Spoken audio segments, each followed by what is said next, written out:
भक्तजनों, माताओं, बहनों, सादर जय श्री कृष्णा। हमारे यूट्यूब चैनल पर आप सबका बहुत बहुत स्वागत है। मैं श्रावणी चौबे, आप सभी भक्तजन मेरा प्रणाम स्वीकार करें। सबसे पहले आप सभी भक्तजनों को कजली तीज महापर्व की बहुत बहुत शुभकामनाएं। भगवान गौरी शंकर की कृपा आप पर बनी रहे, आप लोग सुखी रहे, मस्त रहे और जीवन में प्रगति तथा उन्नति को प्राप्त करते रहें। भाद्रपद मास की कृष्ण पक्ष की तृतीया तिथि को कजली तीज का महापर्व मनाया जाता है। इस बार कजली तीज का महापर्व 22 अगस्त 2024 गुरुवार के दिन मनाया जाएगा।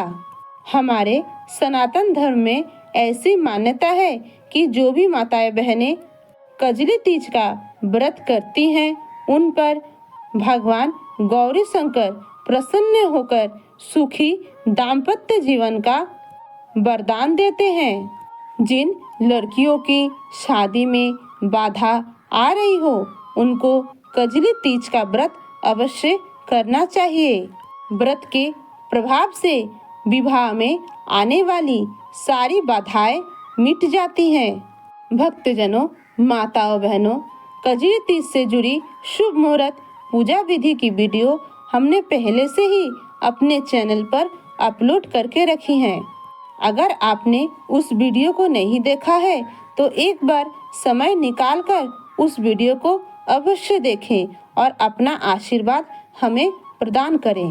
भक्तजनों, माताओं, बहनों, अब हम आपको कजली तीज की दिव्य और ज्ञानमय कथा सुनाने जा रहे हैं। इस कथा को अंत तक सुनिएगा और सुनने के बाद ज़्यादा से ज़्यादा लोगों को शेयर कीजिएगा, जिससे हमारे सनातन सभी भक्तजनों और माताओं बहनों को इस कथा का पुण्य लाभ प्राप्त हो सके।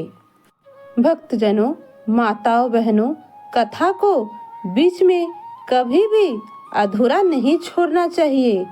हमारे सनातन धर्म में ऐसी मान्यता है कि केवल पूजन पाठ करके व्रत कथा सुन लेने से भी व्रत का पूरा फल प्राप्त हो जाता है। हमारे सनातन धर्म के अनुसार कजली तीज व्रत कथा कुछ इस प्रकार है। एक गांव में गरीब ब्राह्मण का परिवार रहता था।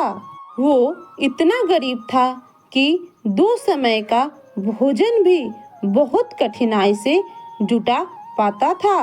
ऐसे में ब्राह्मण की पत्नी ने एक दिन कजली तीज व्रत करने का संकल्प लिया।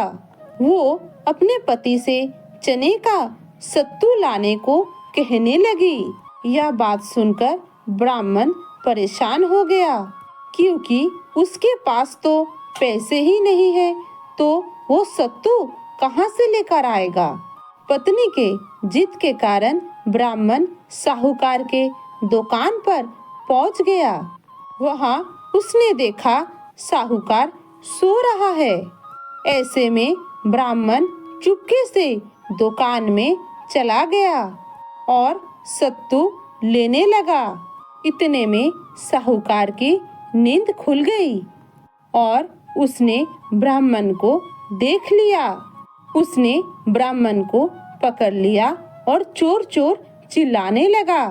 ब्राह्मण ने तब कहा, वो चोर नहीं है, वो केवल 1.25 किलो सत्तू लेकर ही जा रहा है। ब्राह्मण ने कहा, मेरी पत्नी ने कजली तीज का व्रत किया है और उसके लिए चने का सत्तू चाहिए। यहाँ से मैंने केवल चने का सत्तू ही लिया है। यह सुनकर साहूकार ने ब्राह्मण की तलाशी ली।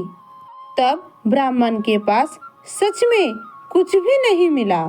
साहूकार की आंखें नम हो गई और साहूकार ने कहा, आज से ब्राह्मण की पत्नी को वो अपना बहन मानेगा। इसके बाद साहूकार ने ब्राह्मण को पैसे और सामान देकर विदा किया। हे शिव शंकर भगवान, हे भोलेनाथ, हे गौरी शंकर, हे कैलाशनाथ, जैसे आपने ब्राह्मण और उसकी परिवार की सारी समस्याओं को दूर किया, वैसे ही इस कथा को सुनाते, सुनते और हुंकार भरते सभी भक्तजनों पर अपनी कृपा करना। भक्तजनों, माताओं, बहनों, कजली तीज का ये दिव्य और ज्ञानमयी कथा यहीं पर समाप्त होता है। आप लोग इस कथा को अंत तक सुने, इसलिए बहुत बहुत धन्यवाद। अगर आपको हमारी द्वारा सुनाई हुई कथा अच्छी लगती हो तो एक लाइक अवश्य करें और हमारे चैनल को सब्सक्राइब भी कर लें। मिलते हैं कोई नए वीडियो में, तब तक के लिए सादर जय श्री कृष्णा, सादर धन्यवाद। जय राम जी की। हर हर महादेव। कजली तीज व्रत की जय हो।